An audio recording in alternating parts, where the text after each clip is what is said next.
Imaginez un document qui est censé être un bouclier financier et qui devient en fait le plus grand des risques. C'est une situation bien réelle quand on achète un bien immobilier en Israël. Une convention matrimoniale, qui sur le papier semble être une protection absolue, peut se transformer en un véritable piège fiscal. On va voir ensemble comment ce mécanisme fonctionne et surtout comment s'en protéger.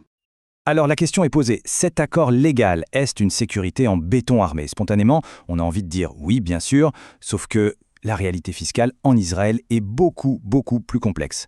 Et le problème, c'est que l'on découvre souvent trop tard que le fisc a une vision bien à lui de ce que veut dire séparation de biens. Et voilà, on est au cœur du sujet. D'un côté, il y a la croyance, l'idée qu'un contrat signé, c'est une forteresse infranchissable. Et de l'autre, la réalité du terrain. L'administration fiscale, elle ne va pas juste lire le contrat. Non, elle va éplucher la gestion financière de tous les jours pour voir si la séparation est bien réelle ou si c'est juste de la théorie. Et c'est ce décalage qui peut coûter une véritable fortune. Bon, il faut comprendre que cette situation, elle n'est pas sortie de nulle part. C'est le résultat d'une longue, très longue évolution juridique. Pour bien saisir l'enjeu aujourd'hui, on doit faire un petit retour en arrière et voir comment la position des tribunaux est devenue de plus en plus stricte avec le temps. Alors, regardons un peu cette chronologie. Pendant très longtemps, c'était simple. La doctrine de la cellule familiale dominait.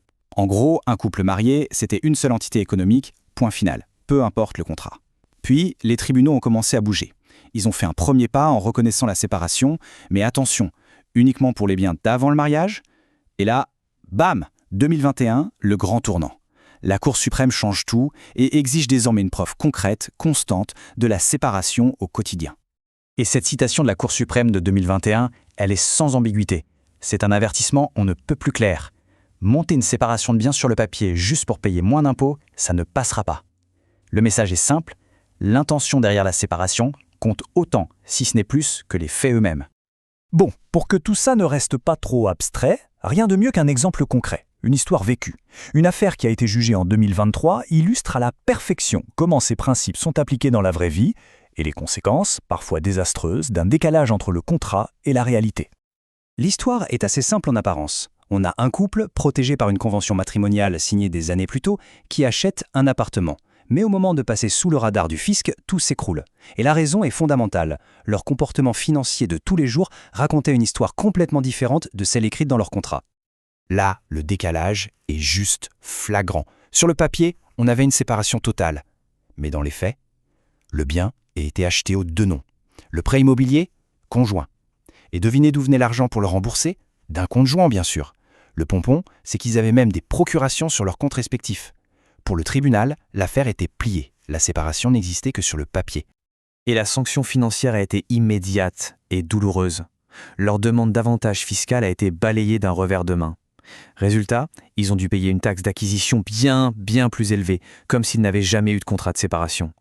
Une erreur qui leur a coûté très cher. Alors, la grande question, comment on évite de tomber dans ce piège? On a vu le problème, passons maintenant à la solution. Il existe des étapes très claires, des actions concrètes à mettre en place pour construire ce qu'on pourrait appeler un véritable pare-feu financier. Un pare-feu qui, lui, résistera à l'examen du fisc. Tout commence par une hygiène bancaire absolument impeccable. Règle numéro 1, chaque conjoint doit avoir son propre compte en banque. C'est là que transitent ses revenus, ses dépenses perso. C'est la base, ce n'est pas négociable. Règle numéro 2, s'il y a un compte joint, son usage doit être hyper limité. Uniquement les dépenses communes, comme l'électricité et le loyer. Et règle 3, chacun ses propres cartes de crédit et on évite de se porter garant pour l'autre. Et cette logique, bien sûr, elle s'applique aussi aux actifs plus importants. Les titres de propriété, que ce soit un appart ou une voiture, doivent être au nom du seul et unique propriétaire. Les comptes d'épargne, les investissements et même les fonds de pension comme le fameux Keren Ishtalmut, tout doit être géré de façon complètement distincte. Le moindre investissement en commun, c'est un drapeau rouge pour le fisc. Et puis, il y a la clé de voûte de tout le système, la traçabilité. C'est un point absolument crucial. Pour chaque achat important, il faut être capable de prouver d'où vient l'argent. Concrètement, ça veut dire tout garder, méticuleusement. Fiches de paye, relevés de compte, les anciens contrats de vente, les documents qui prouvent un héritage ou une donation. Sans cette paperasse, la preuve devient quasiment impossible à apporter. Bon, en résumé, comment on s'assure que sa stratégie est vraiment solide? Tout ce qu'on vient de voir peut finalement se résumer en quelques grands principes. Ce sont vraiment les clés pour une protection qui tient la route. Au final, tout repose sur 3 règles d'or. La première, tout absolument tout documenter. Chaque mouvement d'argent important doit laisser une trace. La deuxième, ne jamais mélanger les finances. Le moindre petit chevauchement affaiblit tout le dossier de séparation. Et enfin, la troisième, peut-être la plus importante, être constant. La séparation, ce n'est pas une stratégie qu'on sort du chapeau au dernier moment, c'est une pratique de tous les jours. Et tout ça nous amène à la question finale, celle qui compte vraiment.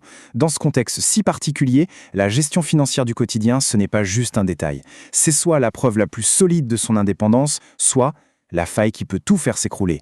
La question que chacun doit se poser est donc simple. Sa vie financière est-elle sa meilleure alliée ou au contraire sa plus grande faiblesse ?